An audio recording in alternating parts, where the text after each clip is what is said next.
How far will you go for your dog? I was throwing tennis balls for Luna, my 2-year-old husky, at Riverside Park when she suddenly collapsed. One second she was running full speed, the next she was convulsing on the ground with foam coming out of her mouth. I screamed for help while people just stood there staring. My hands were shaking so badly I could barely dial 911 as Luna's eyes rolled back in her head. A woman jogging past yelled that her dog had the same thing happen last week and to get Luna to the emergency vet immediately.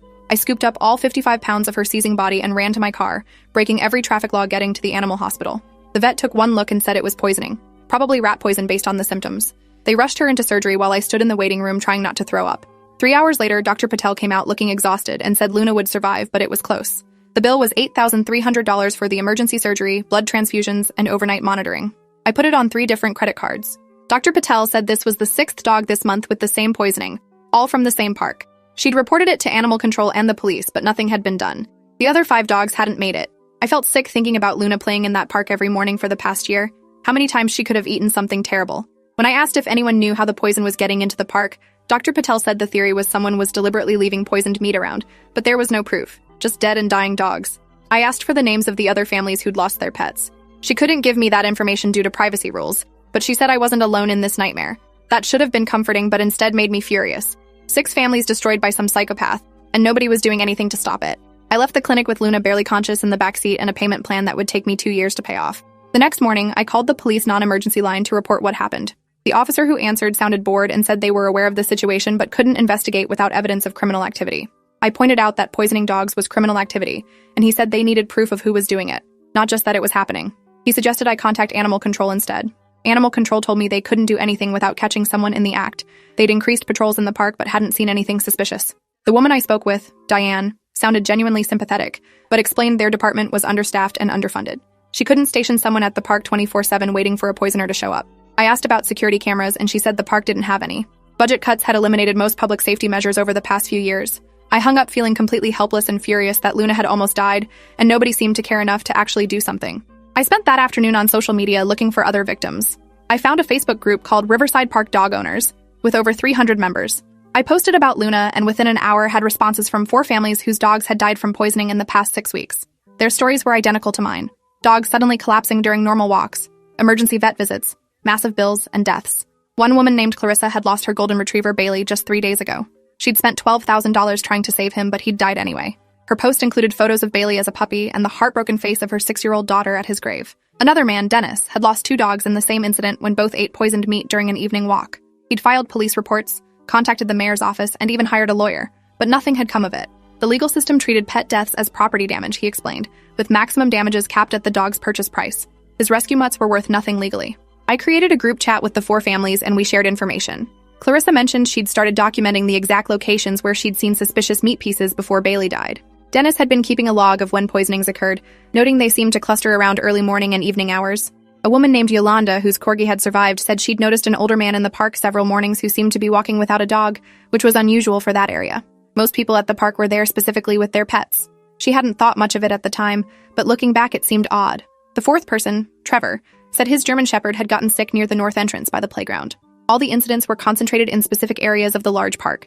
We marked everything on a shared map and a pattern emerged. The poisoned bait was being placed along 3 main dog walking paths, always near bushes or trees where it wouldn't be immediately visible. This wasn't random. Someone was specifically targeting these locations. That night I couldn't sleep, lying next to Luna's bed on the floor like I used to when she was a puppy. She was still weak and kept whimpering in her sleep. Every time she made a sound, my heart would race thinking something was wrong. Around 3 a.m., I made a decision. If the police weren't going to investigate, I would. I had 2 weeks of vacation time saved up that I'd been planning to use for a beach trip. Instead, I'd use them to catch whoever was doing this. I started researching wildlife cameras and hidden surveillance equipment. By sunrise, I'd ordered 4 weatherproof trail cameras that could record in night vision and send alerts to my phone when they detected motion. They'd arrive in 2 days. In the meantime, I drove to Riverside Park as soon as it was light enough and walked the paths where poisonings had occurred. I was looking for anything suspicious, any clues about who might be doing this. Near the north entrance, I found a piece of meat partially hidden under a bush. My stomach turned over. I carefully photographed it from multiple angles without touching it, then called Diane at Animal Control. Diane arrived within an hour with a hazmat bag and gloves. She collected the meat sample and said she'd send it to the lab for analysis, but warned me it would take weeks to get results back. While we were standing there, an older man walked past us on the path. He wasn't with a dog and didn't have the typical dog walker gear like waist bags or a leash. He gave us a strange look, almost irritated, before continuing past. Something about his expression made my skin crawl. After he was out of sight, I asked Diane if she recognized him, and she said she'd never seen him before. She made a note of the time and description, then told me to be careful. If someone was deliberately poisoning dogs, confronting them could be dangerous. I promised I wouldn't do anything stupid, but internally I was already planning how to follow this man if I saw him again. The cameras arrived Wednesday morning, and I spent the afternoon installing them in strategic locations around the park. I positioned them to cover the 3 main areas where poisonings had occurred, hiding them in trees and bushes where they wouldn't be obvious. The setup allowed me to monitor all 4 camera feeds from my phone simultaneously. For the next 5 days, I watched hours of footage of people walking their dogs, joggers, and families. Nothing suspicious. I was starting to wonder if the poisoner had stopped or somehow knew about the cameras.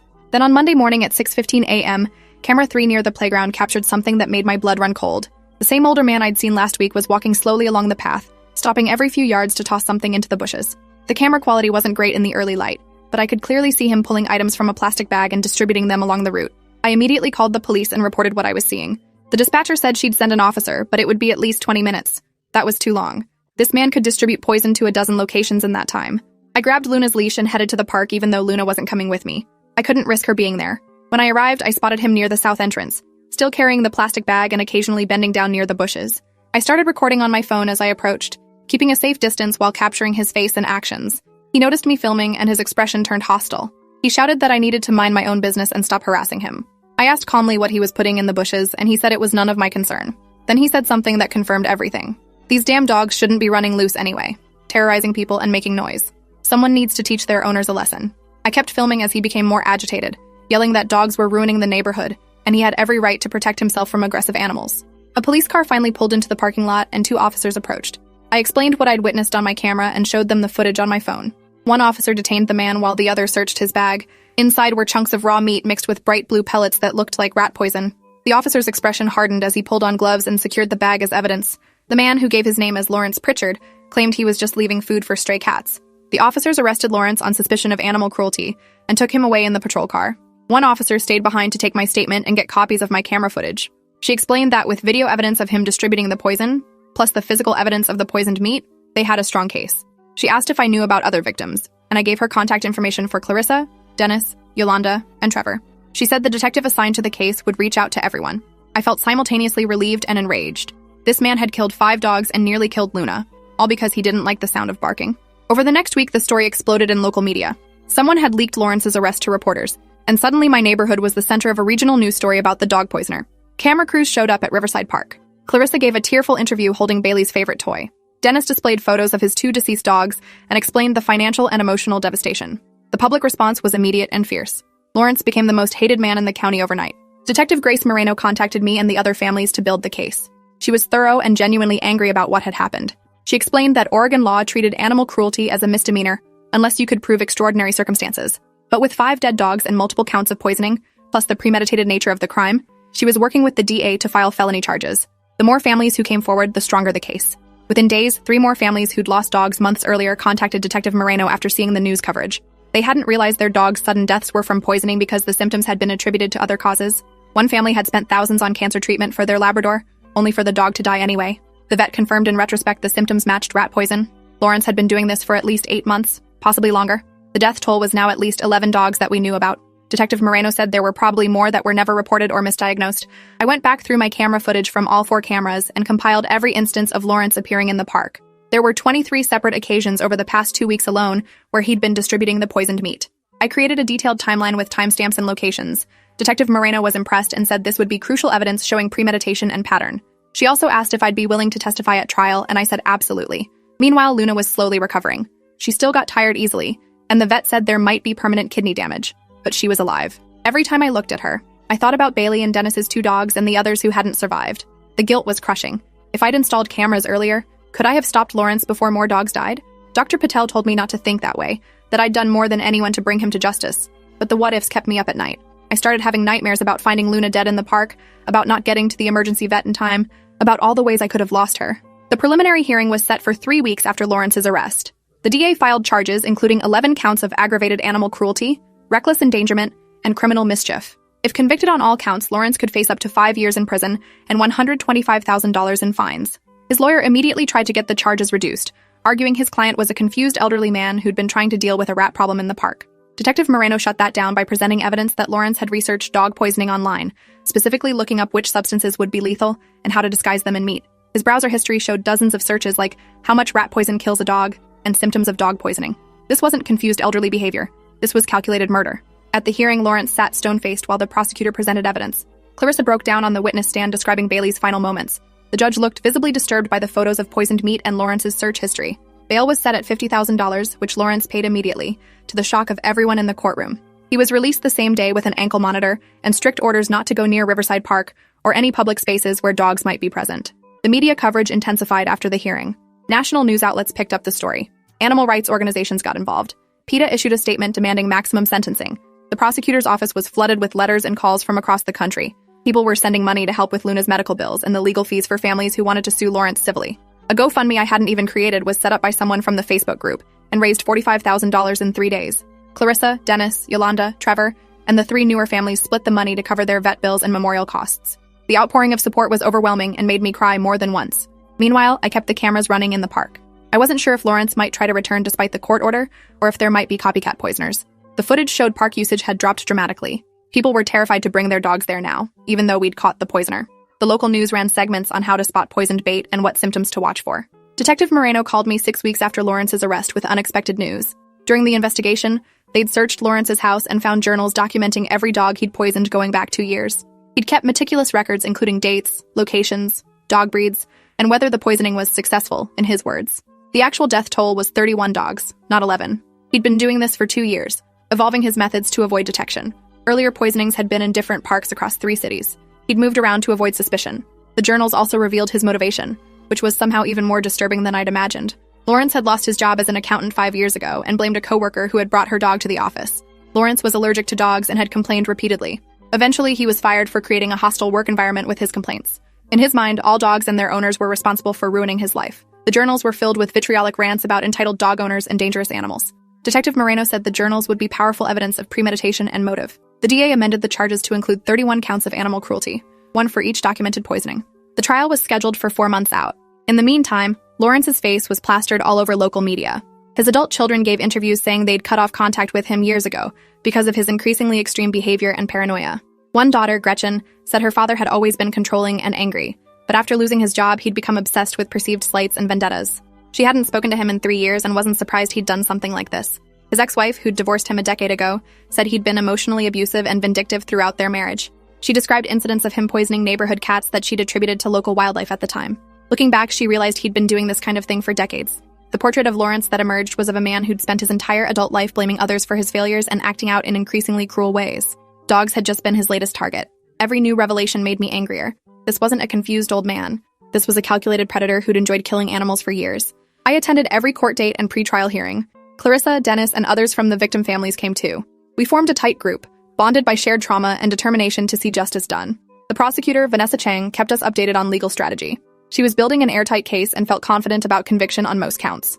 Lawrence's defense attorney tried repeatedly to negotiate a plea deal, but Vanessa refused anything less than significant prison time. She wasn't going to let him plead down to probation for killing 31 dogs. The trial began on a cold morning in January, 8 months after Luna's poisoning. The courtroom was packed with victim families, media, and concerned community members. I testified on the first day, walking through finding Luna collapsed, the emergency vet visit, installing cameras, and capturing Lawrence on video distributing poison. The defense attorney tried to rattle me during cross-examination, suggesting I'd installed cameras illegally or fabricated evidence, but I stayed calm and stuck to facts. Vanessa presented my camera footage, which was damning. You could clearly see Lawrence's face and actions. There was no ambiguity. Over the next 2 weeks, Vanessa called victim after victim to testify. Clarissa described Bailey's death in heartbreaking detail. Dennis explained the financial devastation of losing 2 dogs. Dr. Patel testified about the specific type of poison used and its effects. Detective Moreno presented Lawrence's journals, reading selected passages that made several jurors visibly upset. The forensic accountant testified about Lawrence's financial situation, showing he'd spent over $2,000 on rat poison in 2 years, far more than any residential rat problem would require. He'd been buying it in bulk and distributing it specifically to kill dogs. The defense's case was weak. They tried to paint Lawrence as mentally ill, calling a psychiatrist who testified about his depression and paranoia. But Vanessa destroyed that argument by pointing out that Lawrence had deliberately hidden his activities, researched methods online, and kept detailed records of his successes.